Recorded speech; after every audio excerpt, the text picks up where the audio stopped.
ఈ సంక్షోభం నుంచి బయటపడటానికి రిజర్వ్ బ్యాంక్ ఆఫ్ ఇండియా రెండోసారి సిరీస్ ఆఫ్ మెజర్స్ను ప్రకటించింది.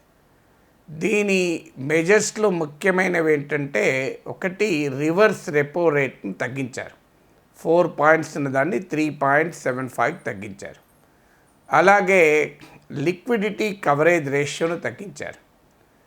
లిక్విడిటీ కవరేజ్ రేషియో తగ్గించడంతో పాటు ఒక 50,000 కోట్ల రూపాయలని నాబార్డు, సిడ్బి ఇలాంటి ఇన్స్టిట్యూషన్స్ అంటే ఎన్బిఎఫ్ నాన్ బ్యాంకింగ్ ఫైనాన్స్ కంపెనీస్కు, అలాగే మ్యూచువల్ ఫండ్స్కు నిధులు సమకూర్చేటువంటి విధంగా 50,000 కోట్ల రూపాయలని వివిధ ఫైనాన్షియల్ ఇన్స్టిట్యూషన్కి ఇచ్చారు. తద్వారా స్మాల్ అండ్ మీడియం ఎంటర్ప్రైజెస్కు రుణ సదుపాయం పెరుగుతుంది అని. ఎందుకంటే భారతదేశ ఉత్పత్తిలో 30% ఈ స్మాల్ అండ్ మీడియం ఎంటర్ప్రైజెసే. భారతదేశంలో పరిస్థితిని మెరుగుపరచడానికి, ఎకానమీని మెరుగుపరచడానికి ఈ మెజర్స్ అన్నీ ఉపయోగపడతాయని చెప్తున్నారు. వీటిని లిక్విడిటీ బూస్టింగ్ మెజర్స్ అంటారు. సో ఈ సాంకేతిక పరిభాషలో ఉన్న పదాలను సామాన్యుడి భాషలోకి అర్థం చేసుకొని విశ్లేషించుదాం. ఎందుకంటే ఇదేమి గ్రీక్ అండ్ లాటిన్ కాదు. కామన్ సెన్స్తో ఆలోచించిన ఈ మెజర్స్ ఎంత ఉపయోగపడతాయో మనకు అర్థమవుతుంది. ముందుగా ఇది లిక్విడిటీ బూస్టింగ్ మెజర్స్. ఇవన్నీ రివర్స్ రెపో రేట్ తగ్గించడం కానీ, లిక్విడిటీ కవరేజ్ రేషియోను తగ్గించడం కానీ, నాన్ బ్యాంకింగ్ ఫైనాన్స్ కంపెనీస్కు mutual finance micro finance institution ఎంఎఫ్ఐస్కి రీఫైనాన్సింగ్ ఫెసిలిటీ కల్పించడం కానీ, వీటన్నిటిని లిక్విడిటీ బూస్టింగ్ మెజర్స్ అంటారు. లిక్విడిటీ అంటే ఏంటిదంటే ఎకనామిక్స్ పరిభాషలో క్యాష్ ఇన్ హ్యాండ్, చేతిలో ఉన్న నగదును లిక్విడిటీ అంటారు. ఇప్పుడు ఉదాహరణకు నీ మొత్తం సంపద ₹1,00,00,000, అందులో 20 లక్షలు బంగారం రూపంలో ఉన్నాయి, 30 లక్షలు ప్లాట్ రూపంలో ఉన్నాయి, 20 లక్షలు 5 years long term fixed deposit రూపంలో ఉన్నాయి. ఇక మిగతా డబ్బులు సేవింగ్స్ బ్యాంక్ అకౌంట్లో ఉన్నాయి, కొన్ని నీ ఇంట్లోనే ఉన్నాయి. సేవింగ్స్ బ్యాంక్ అకౌంట్లో ఉన్నాయి, నీ ఇంట్లోనే ఉన్న వాటిని లిక్విడిటీ అంటారు. అంటే that is the cash in hand. Fixed డిపాజిట్ని కూడా నువ్వు క్యాష్గా మార్చుకోవచ్చు, కానీ భూమి కొనిపెట్టావు, అది వెంటనే అమ్మకపోవచ్చు. స్టాక్ మార్కెట్లో పెట్టావు, అది దివాలా తీసుండొచ్చు. సో బంగారం కూడా ఒక లిక్విడ్ అసెట్ అవుతుంది. అంటే వెంటనే నగదుగా మార్చుకునే రూపంలో ఉన్న వాటిని లిక్విడ్ అసెట్స్ అంటారు. అసెట్ అనే భాష, ఫైనాన్షియల్ పరిభాషలో అసెట్ అంటే ఒక ఫిక్స్డ్ డిపాజిట్ అసెట్ కావచ్చు, స్టాక్ మార్కెట్లో ఉన్న పెట్టుబడుల అసెట్ కావచ్చు, బంగారం రూపంలో ఉన్న అసెట్ కావచ్చు. ఇవన్నీ కూడా అసెట్స్ కిందకే వస్తాయి. ఇమీడియట్గా నగదు రూపంలో మార్చుకోవటానికి అవకాశం ఉన్నదాన్ని లిక్విడిటీ అంటారు. బ్యాంకుల దగ్గర నగదు ఫ్లోను పెంచడం ఈ మెజర్స్ యొక్క ఉద్దేశం. ఎలా పెంచారు? ఇప్పుడు రివర్స్ రెపో రేట్ తగ్గించారు. రివర్స్ రెపో రేట్ ఏంటిదో మనకు అర్థం కావాలి. Repo rate, reverse repo rate అని ఉంటుంది. ఇప్పుడు బ్యాంకుల దగ్గర డబ్బులు లేవనుకోండి, వాళ్ళు ఆర్బీఐ దగ్గర డబ్బులు తీసుకుంటారు. ఆర్బీఐ దగ్గర డబ్బులు తీసుకున్నప్పుడు బ్యాంకులు వడ్డీ కడతాయి. దీన్ని రెపో రేట్ అంటారు. రెపో రేట్ అంటే బ్యాంకులు కట్టే వడ్డీని రెపో రేట్ అంటారు. కానీ బ్యాంకుల దగ్గర కూడా సర్ప్లస్ నిధులు ఉంటాయి అనేక సందర్భాల్లో. ఈ సర్ప్లస్ని, ఈ మిగులు నిధుల్ని బ్యాంకులు ఏం చేస్తాయంటే వడ్డీగా తన దగ్గర ఉంచుకోలేవు గనక, ఉంచుకుంటే నష్టం గనక, ఎందుకంటే ఖాళీగా ఉంటే లాభం లేదు.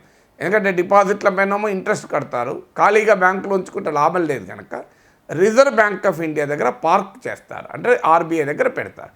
అప్పుడు పెట్టినప్పుడు ఆర్బీఐ కూడా కొంత వడ్డీ రేట్ ఇస్తుంది. దాన్ని రివర్స్ రెపో రేట్ అంటారు. రివర్స్ రెపో రేట్ అంటే ఆర్బీఐ చెల్లించే వడ్డీ. ఈ ఆర్బీఐ బ్యాంకుల మిగులు నిధులకు చెల్లించే వడ్డీ ఏప్రిల్ 17 వరకు 4% ఉండే, దాన్ని ఇప్పుడు 3.75% తగ్గించారు. అంటే అర్థం ఏంటి? బ్యాంకులు చెందిన 7 లక్షల కోట్లు ఇవాళ ఆర్బీఐ దగ్గర మిగులు నిధులు పార్క్ అయి ఉన్నాయి. సో ఎప్పుడైతే ఆర్బీఐ దగ్గర వడ్డీ ఎక్కువ ఉంటుందో సహజంగానే బ్యాంకులు ఆర్బీఐ దగ్గర పెడతాయి. ఆర్బీఐ వడ్డీ తగ్గించింది అనుకోండి, బ్యాంకులు ఆర్బీఐ దగ్గర పెట్టవు. సో 3.75% ఇంట్రెస్ట్కి ఆర్బీఐ దగ్గర పెట్టి మనకు ఫిక్స్డ్ డిపాజిట్ అయితే 5% ఇస్తే ఆ బ్యాంకులకు దివాలా తీస్తాయి. ఎప్పుడు కూడా బ్యాంకులు డిపాజిటర్లకు చెల్లించే వడ్డీ కన్నా ఎక్కువ వడ్డీకి వాటిని అప్పులు ఇవ్వగలగాలి. కానీ 3.75%కి మీరు ఆర్బీఐ దగ్గర పెట్టుకుంటే మా ఆ బ్యాంకులకు గిట్టుబాటు ఎట్లా అవుతుంది? ఎందుకంటే మన సేవింగ్స్ అకౌంట్లో కూడా అంతకన్నా ఎక్కువ ఇంట్రెస్ట్ బ్యాంకులు చెల్లిస్తాయి. అందువల్ల ఆర్బీఐ దగ్గర పెట్టుకోకుండా నిరుత్సాహపరిచేందుకు ఈ రివర్స్ రేట్ తగ్గిస్తారు. సో ఇప్పుడు అర్థం ఏంటి? వీటి మొత్తం అర్థం బ్యాంకుల దగ్గర ఎక్కువ డబ్బులు ఉంటాయి. ఒక్కసారి మన సెంటెన్స్లో చెప్పాలంటే ఆర్బీఐ దగ్గర పెట్టుకోరు. లిక్విడిటీ కవరేజ్ రేషియో అంట. లిక్విడిటీ కవరేజ్ రేషియో అంటే ప్రతి బ్యాంకు కొంత ఖచ్చితంగా నగదు రూపంలో ఉంచుకోవాలి, నగదు రూపంలో మార్చుకోవటానికి సులభంగా ఉండే అసెట్స్ రూపంలో ఉంచుకోవాలి. ఇప్పుడు ఉదాహరణకు ప్రభుత్వం దగ్గర రుణాలు ప్రభుత్వానికి అప్పిస్తుంది అనుకోండి, అది లిక్విడ్ అసెట్, ఎందుకంటే ప్రభుత్వం ఎప్పుడు కావాలన్నప్పుడు చెల్లిస్తుంది కనుక. సో అందువల్ల ఈ హై క్వాలిటీ లిక్విడ్ అసెట్స్ అంటారు. అంటే చాలా త్వరగా నగదులో మార్చుకోవడానికి వీలైనాయి. ఇప్పుడు ఉదాహరణకు షార్ట్ టర్మ్ రుణాలు. ఇప్పుడు బ్యాంకులకు షార్ట్ టర్మ్ రుణాలు 3 నెలల్లో చెల్లించే రుణం ఇచ్చింది అనుకోండి, దాన్ని హై క్వాలిటీ లిక్విడ్ అసెట్ అంటారు. సో ఈ రకంగా పెట్టాల్సినవి దీన్ని మీకు హై క్వాలిటీ లిక్విడ్ అసెట్స్ ఎంత ఉన్నాయన్న దాన్ని లిక్విడిటీ కవరేజ్ రేషియో అంటారు. సో ఈ లిక్విడిటీ కవరేజ్ రేషియో తగ్గించడం వల్ల కూడా బ్యాంకుల దగ్గర డబ్బులు ఉంటాయి. సో వీటన్నిటి సారాంశం ఏంటంటే బ్యాంకులు ఆర్బీఐ దగ్గర పెట్టుకోకుండా బ్యాంకులు తన దగ్గరే పెట్టుకొని అప్పులు ఇవ్వటానికి నగదు రెడీగా ఉంచుకుంటారు. దీన్నే లిక్విడిటీ బూస్టింగ్ మెజర్స్ అంటారు. దీని ఉద్దేశం ఏంటి? ఎందుకు మరి ఆర్బీఐ ఈ చర్యలు తీసుకుంది? ఆర్బీఐ ఉద్దేశం ఏంటంటే ఇలా బ్యాంకుల దగ్గర మేము ఎక్కువ డబ్బులు ఉంటే బ్యాంకులు అప్పులు ఇస్తాయి. అప్పులు ఇచ్చే వరకు ఫ్యాక్టరీల ఓనర్లు, కంపెనీల ఓనర్లు అప్పులు తీసుకొని తమ బిజినెస్ ఎక్స్పాండ్ చేసుకుంటారు, తమ ఫ్యాక్టరీలు కెపాసిటీ పెంచుకుంటారు, తమ ఇండస్ట్రీ డైవర్సిఫై చేస్తారు. అలా అయినప్పుడు ఉపాధి దొరుకుతుంది. ఉపాధి దొరికితే ప్రజలకు ఆదాయాలు వస్తాయి. ప్రజలకు ఆదాయాలు వస్తే ప్రజలు వినిమయం చేస్తారు, ఎకానమీ బాగుపడుతుంది అనేది థియరీ. నార్మల్ సిచ్యువేషన్లో ఈ థియరీ కరెక్ట్. కానీ ఇప్పుడున్న సమస్య ఏంటి? ఆర్థిక సంక్షోభం, ద్రవ్య సంక్షోభం 2 రకాలు ఉంటాయి. Economic crisis, financial crisis. Financial crisis అంటే డబ్బు లేకపోతే ఫైనాన్షియల్ క్రైసిస్. ఎకనామిక్ క్రైసిస్ ఏంటంటే ఆర్థికపరమైన ఇబ్బందులు ఉంటే ఎకనామిక్ క్రైసిస్. ఇవాళ పరిస్థితి ఏంటి? మనకు ఇవాళ ఫ్యాక్టరీలు లోన్లు తీసుకొని ప్రొడక్షన్ చేయమంటే చేస్తారా? ఇవాళ బ్యాంకులు అసలు ఫండమెంటల్ క్వశ్చన్ ఆర్బీఐ అడగడం లేదు. 7 లక్షల కోట్లు బ్యాంకులు అప్పులు ఇవ్వకుండా ఎందుకని ఆర్బీఐ దగ్గర కేవలం 4% వడ్డీకి ఉంచుకున్నారు. ఇప్పుడు 3.75 వస్తుంది, నిన్నదాకా 4% వచ్చింది. అంత తక్కువ వడ్డీకి ఎందుకు ఆర్బీఐ దగ్గర పెట్టుకున్నారు అంటే అర్థం ఏంటి? బ్యాంకులకు ఇవ్వబుద్ధి కాదు కదా. ఆర్బీఐ ఆలోచన ఏంటంటే బ్యాంకులు కావాలనే ఇస్తలేవు, భయపడుతున్నాయి రిస్క్ తీసుకోవటానికి, అసలు బ్యాంకుల మేనేజర్లకు బుర్రలు లేవు అనుకుంటుంది. కానీ అసలు ఎందుకు బ్యాంకులు అప్పులు ఇవ్వడం లేదు? కారణం ఏంటంటే తీసుకునేవాడు లేడు. ఒకవేళ తీసుకున్నా మళ్ళీ చెల్లిస్తాడో లేదో అనుమానము. మొండి బాకీలు పెరుగుతున్నాయి, ఎకానమీలో డిమాండ్ లేదు. దీనివల్ల ఇవాళ బ్యాంకులు అప్పులు ఇవ్వలేకపోతున్నాయి. సో బ్యాంకులు ఏదో తమ వ్యక్తిగత స్వభావం రీత్యా అప్పులు ఇవ్వకపోవడమో, రిస్క్ తీసుకోవడం ఇష్టం లేక అప్పులు ఇవ్వకపోవడమో కాదు. ఇవాళ అప్పులు ఇవ్వకపోవడానికి కారణం ఏంటి? ఆర్థిక వృద్ధి రేటు లేదు, ఉత్పత్తి పడిపోయింది. ఉత్పత్తి ఎందుకు పడిపోయింది? కొనేవాడు లేడు. కొనేవాడు ఎందుకు లేడు? ఉపాధి దెబ్బతిన్నది, జీవనోపాధి దెబ్బతిన్నది. ఇలాంటి పరిస్థితుల్లో బ్యాంకుల దగ్గర ఎంత డబ్బు ఉన్నా కూడా అప్పులు తీసుకునేవాడు ఉండడు, తీసుకుంటే మళ్ళీ కట్టేవాడు ఉండడు. అందువల్ల ఇలా ఆర్బీఐ చర్యలతో బ్యాంకులు భారీగా అప్పులు ఇచ్చేసి అప్పులు తీసుకున్న పరిశ్రమాధిపతులు, కంపెనీలు భారీగా ఉత్పత్తి చేసి ఆ ఉత్పత్తి చేసేందుకు ఉపాధి కల్పిస్తారన్నది అసలు పూర్తిగా అబద్ధం. అసలు జరిగేది ఏంటి మరి? ఎప్పుడైతే తక్కువ వడ్డీకి బ్యాంకులు రుణాలు ఇస్తున్నాయో తీసుకుంటారు. అంతకుముందు ఎక్కువ వడ్డీతో తెచ్చుకునే ఏమైనా ఉన్నాయనుకోండి, వాటిని రిటర్న్ చేసుకుంటారు. ఉదాహరణకు మీరు కంపెనీ ఓనర్, మీరు ₹1,00,00,000 అప్పు తీసుకున్నారు. ఎవరైనా తెలిసిన వాళ్ళ దగ్గర 2% తీసుకున్నారు, 2 చొప్పున వడ్డీ అంటే 24%. ఇవాళ బ్యాంకులు 5%కో 6%కో ఇవ్వడానికి రెడీగా ఉన్నాయి. ఎందుకంటే ఆర్బీఐ దగ్గర 3.75 వస్తుంది. మీరేం చేస్తారు? 6% దగ్గర బ్యాంకు దగ్గర అప్పు తీసుకుంటారు. తీసుకొని మీ ఫ్యాక్టరీ ఎక్స్పాండ్ చేస్తారా? ఇప్పుడున్న పరిస్థితుల్లో కొనేవాడే లేనప్పుడు మీరు ఫ్యాక్టరీ ఎక్స్పాండ్ చేస్తారా? మీరు ఏం చేస్తారు? బ్యాంకు దగ్గర లోన్ తీసుకొని మీరు బయట 2% తీసుకున్న అప్పును తీర్చేసుకుంటారు. అంటే జరిగేది ఏంటి? కంపెనీలు తమ అప్పులు తీర్చుకోవటానికి ఈ పరిస్థితిని ఉపయోగించుకుంటారు తప్ప కొత్తగా ప్రొడక్షన్ పెంచరు. కొత్తగా ప్రొడక్షన్ పెరగాలంటే ఎకానమీలో డిమాండ్ రావాలి. ఇలా సమస్య ఇది ఆర్థిక సంక్షోభం, ఇది డబ్బులు లేక కాదు సంక్షోభం, ద్రవ్యపరమైన సంక్షోభం కాదు. ఇప్పుడు ఉదాహరణకు మీకు ఇంకా అర్థం కావాలంటే ఒక కిరాణా షాప్ ఉంది. ఓ కిరాణా షాపు రోజుకు 5,000 రూపాయల సరుకులు అమ్ముతుంది. 5,000 రూపాయల సరుకులు అమ్మటానికి 2 కారణాలు ఉండొచ్చు. ఒకటి, 5,000 కన్నా ఎక్కువ సరుకులు కొనేవాడు లేకపోవచ్చు. ఇది ఎకనామిక్ డిమాండ్ లేకపోవడం అంటారు. రెండో పాసిబిలిటీ ఏంది, కొనేవాడు ఉన్నాడు, అమ్మితే కొనేవాడు ఉన్నాడు, కానీ సరుకులు లేవు. ఎందుకు లేవు అంటే డబ్బులు లేవు. కిరాణా షాప్ ఓనర్ దగ్గర డబ్బులు ఉండి ఎక్కువ కనుక సరుకులు తెచ్చి పెడితే గ్యారెంటీగా కొనేవాడు ఉంటాడు. దీన్ని లిక్విడిటీ క్రైసిస్ అంటారు. ఇవాళ కిరాణా షాపు గనక డబ్బులు లేక సరుకులు తేక కొనేవాడు ఉన్నా కూడా బిజినెస్ ఎక్స్పాండ్ అయ్యే అవకాశం ఉండి కూడా ఎక్స్పాండ్ చేసుకోకపోతే దాన్ని లిక్విడిటీ క్రైసిస్ అంటారు. ఆ క్రైసిస్కు పరిష్కారం ఏంటి, బ్యాంక్ వాడు ఒక 5 లక్షలు అప్పిచ్చాడు అనుకోండి ఆ కిరాణా షాప్కు.